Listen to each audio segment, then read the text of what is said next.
अब देखिए, इस मामले में आपको बताते चलें, नीतीश कुमार ने भी बहुत सख्ती से एक मीटिंग बुलाई है और निर्देश भी दिया गया है। लॉ एंड ऑर्डर पर बड़ी बैठक हुई, आपको बताते चले मुख्यमंत्री नीतीश कुमार ने ये बैठक बुलाई और हाई लेवल की मीटिंग हुई। सीएम ने सख्त कार्रवाई के निर्देश दिए हैं। खेमका हत्याकांड की जानकारी भी ली है मुख्यमंत्री ने। डीजीपी से मामले की पूरी जानकारी ली गई। खेमका हत्याकांड पर अब मुख्यमंत्री नीतीश कुमार गंभीर हैं। लॉ एंड ऑर्डर के मामले को लेकर के मुख्यमंत्री नीतीश कुमार काफी गंभीर दिखाई दिए हैं। और ज्यादा जानकारी के लिए न्यूज 18 संवाददाता आनंद अमृतराज हमारे साथ जुड़ रहे हैं। आनंद, एक हाई लेवल की मीटिंग लॉ एंड ऑर्डर को लेकर मुख्यमंत्री नीतीश कुमार ने की है, क्या कुछ निर्देश दिए गए हैं? देखिए, इस बैठक को बेहद महत्वपूर्ण माना जा रहा है, क्योंकि कल देर रात में पटना के एक नामी बिजनेसमैन थे, व्यवसायी थे गोपाल खेमका, उनकी अपराधियों ने गोली मारकर हत्या कर दी। और हत्या गांधी मैदान जैसे पौस इलाके में हुआ, जहां से कई गांधी मैदान थाना भी बगल में था। इसको लेकर गंभीर सवाल भी खड़े हो रहे हैं। अभी भले ही घटनास्थल पे वरीय अधिकारी पहुंच गए हैं, लेकिन इस घटना को लेकर सियासत बहुत जबरदस्त हो रही थी और लगातार विरोधी निशाने साध रहे थे। इस पूरे मामले की गंभीरता को देखते हुए मुख्यमंत्री नीतीश कुमार ने 10:30 बजे एक उच्च स्तरीय समीक्षा बैठक बुलाई और लगभग 45 मिनट तक ये बैठक चला। और इस बैठक में मुख्यमंत्री ने गोपाल खेमका की हत्या के बारे में डीजीपी से पूरी जानकारी ली। डीजीपी ने उन्हें पूरी जानकारी दी। उसके बाद मुख्यमंत्री ने साफ साफ कर दिया कि इस पूरे मामले की जल्द से जल्द जांच की जाए और जो भी अपराधी हैं उन्हें जल्द से जल्द पकड़ा जाए। और साथ में इसके पीछे कोई साजिश तो नहीं है, इसकी भी जांच की जाए। साथ में उन्होंने मुख्यमंत्री ने इस बात को लेकर नाराजगी जाहिर की कि अगर किसी भी अधिकारी की लापरवाही की जानकारी आ रही है, उस पर सख्त कार्रवाई की जाए। तो इस पूरे मामले को लेकर मुख्यमंत्री बेहद गंभीर और कुछ देर पहले उन्होंने एक पर एक पोस्ट भी किया, जिसमें उन्होंने कहा कि एक अन्य मार्ग इस संकल्प में पुलिस महानिदेशक एवं अन्य पुलिस के जो वरीय अधिकारी थे उनके साथ विधि व्यवस्था के लेकर एक समीक्षा बैठक उन्होंने की। और उन्होंने कहा कि विधि व्यवस्था सरकार की सर्वोच्च प्राथमिकता है। नीतीश कुमार बार बार ट्रिपल सी की बात करते हैं, एक बार फिर से उन्होंने दोहराया है कि उनके लिए विधि व्यवस्था सर्वोच्च प्राथमिकता है और अपराध करने वाले कोई भी उन्हें किसी कीमत पर बख्शा नहीं जाएगा। घटित आपराधिक घटनाओं के अनुसंधान कार्य में तेजी लाई जाए। तो जाहिर सी बात है, मुख्यमंत्री इस पूरे मामले को लेकर बेहद गंभीर है और उन्होंने न सिर्फ जानकारी ली है, बल्कि उन्होंने अधिकारियों को सख्त निर्देश दिया कि जल्द से जल्द इस पूरे मामले की जांच की जाए और जो भी दोषी हैं उन पर कठोर कार्रवाई की जाए। इस वक्त हम आपको तस्वीर दिखा रहे हैं, एक अन्य मार्ग के बाहर की तस्वीर, जहां पे 10:30 बजे बैठक हुई और बैठक के बाद मुख्यमंत्री ने पूरी जानकारी देते हुए नाराजगी भी जाहिर की। और सबसे महत्वपूर्ण बात है कि उन्होंने कहा कि इसके पीछे कोई साजिश तो नहीं। और दूसरी महत्वपूर्ण बात उन्होंने कहा कि जो भी इसके पीछे अपराधी, चाहे वो कोई भी हो, किसी भी स्तर का क्यों ना अपराधी हो, उसे किसी कीमत पर बख्शा नहीं जाएगा।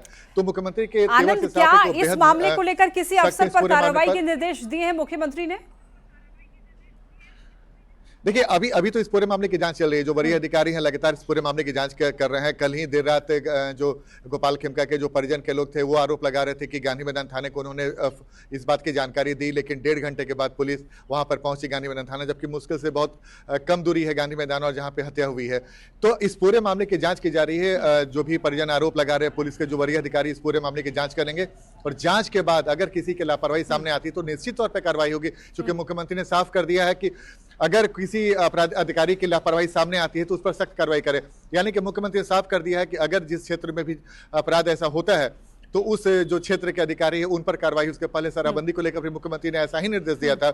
इस बार भी मुख्यमंत्री के तेवर से साफ है कि जो लॉ एंड ऑर्डर को लेकर, खासकर राजधानी पटना में इतने बड़ी घटना को अपराधियों ने अंजाम दिया और आराम से निकलते चले गए, इसे लेकर जो तेजस्वी यादव हो, नेता विरोधी दल, लगातार वो निशाना साध रहे हैं। विरोधी दल के नेता, कांग्रेस के जो प्रदेश अध्यक्ष है, वो भी वहां पर पहुंचे और उन्होंने भी इस तरह का आरोप लगाया। तो चुनाव में बस कुछ ही महीने बचे हुए, अगर इस बीच अगर लॉ एंड ऑर्डर को लेकर नीतीश सरकार पे कोई गंभीर सवाल खड़े होते हैं तो इसका खामियाजा चुनाव में भुगतना पड़ सकता है। इसे लेकर क्या यहाँ पर मुख्यमंत्री ने ये माना है कि हाँ, प्रशासनिक स्तर पर भी लापरवाही होती है और जांच की आवश्यकता है अधिकारियों के खिलाफ भी, जो लोग ऐसे लापरवाही बरतते हैं? देखिए, अगर आप मुख्यमंत्री के इस पूरे बयान को देखें तो इससे साफ है कि अगर राजधानी पटना में इतनी बड़ी घटना घट जाती है और थाने के कुछ दूरी पर, तो कहीं ना कहीं किसी न किसी की लापरवाही होगी। वो भी तब जब मुहर्रम को लेकर हाई अलर्ट पे है बिहार और निर्देश में निकला है कि पूरे बिहार में हाई अलर्ट है और जो मुहर्रम आने वाला है उसे लेकर। इस बीच में अगर राजधानी पटना में, जबकि हम लोगों ने देखा कि राजधानी पटना में कई जगह पे पुलिस नजर आती है, लेकिन गांधी मैदान थाने के कुछ दूरी पर अगर इस तरह की घटना सामने आई है तो कहीं ना कहीं गंभीर सवाल खड़े हो रहे हैं। शायद यही वजह है कि मुख्यमंत्री को जब इस बात की जानकारी दी गई होगी कि ये घटना गांधी मैदान थाने के पास घटी है, गांधी मैदान के पास घटी है और पनास जो होटल है वहाँ पे घटनाएं घटी है। तो इससे साफ है कि कहीं ना कहीं किसी न किसी की लापरवाही इसमें आ सकती है। अपराधी अधिकारी लगातार इस पूरे मामले की जांच कर रहे हैं और वो हर पहलू पर, हर बिंदु पर जांच करेंगे। उसमें अगर किसी अधिकारी की लापरवाही सामने आएगी तो उस पर कार्रवाई भी की जाएगी, जैसा कि मुख्यमंत्री के निर्देश से साफ। उन्होंने कहा, दो बातें महत्वपूर्ण बात कही है। पहला कि इसके पीछे कोई साजिश तो नहीं है, क्योंकि जो जिनकी हत्या हुई उसके से कुछ साल पहले उनके बेटे की भी हत्या हुई थी और उसके बाद पिता की भी हत्या हुई। दोनों बिहार के जाने माने बिजनेसमैन हैं। गोपाल खेमका भी जाने माने बिहार के बिजनेसमैन माने जाते हैं। अगर एक राजधानी पटना में बड़े व्यवसायी सुरक्षित नहीं है, जैसा कि अभी कुछ देर पहले हम लोगों ने देखा कि उनके परिजन बेहद नाराज है और कह रहे हैं कि हम लोग कहाँ जाएं, अगर राजधानी पटना में हम सुरक्षित नहीं है तो हम कहाँ जाएं। चूंकि चुनावी साल है, मैं बार बार बताने की कोशिश कर रहा हूँ कि चुनावी साल में अगर राजधानी पटना को लेकर, लॉ एंड ऑर्डर को लेकर सवाल खड़े होते तो पूरे बिहार में लॉ एंड ऑर्डर नहीं बैठ सकते हैं ऐसे विषयों को लेकर। आपके लिए ये चिंता का विषय होना चाहिए। कोई भी घटना इसीलिए नहीं कि एक बड़े व्यापारी थे इनके साथ घट गई, अगर गांव में भी अगर किसी गरीब के साथ भी ये घटना घट रही है तो वो भी उतनी ही बड़ी चिंता का विषय होना चाहिए। और ये सुशासन का राज रहा है। कैसे असामाजिक तत्वों को हाल फिलहाल के दिनों में इतना बल मिल गया कि वो आपराधिक घटनाओं को एक के बाद इस तरीके से अंजाम दे रहे हैं। इसमें सरकार को गंभीर होना होगा। जिस सरकार का मैं समर्थन कर रहा हूँ, सरकार का मैं हिस्सा नहीं हूँ, बट जिस सरकार का मैं समर्थन कर रहा हूँ, मैं ज़रूर एक बार उनसे भी बातचीत करूँगा, जानकारी लेकर, स्थानीय प्रशासन से जानकारी लेकर।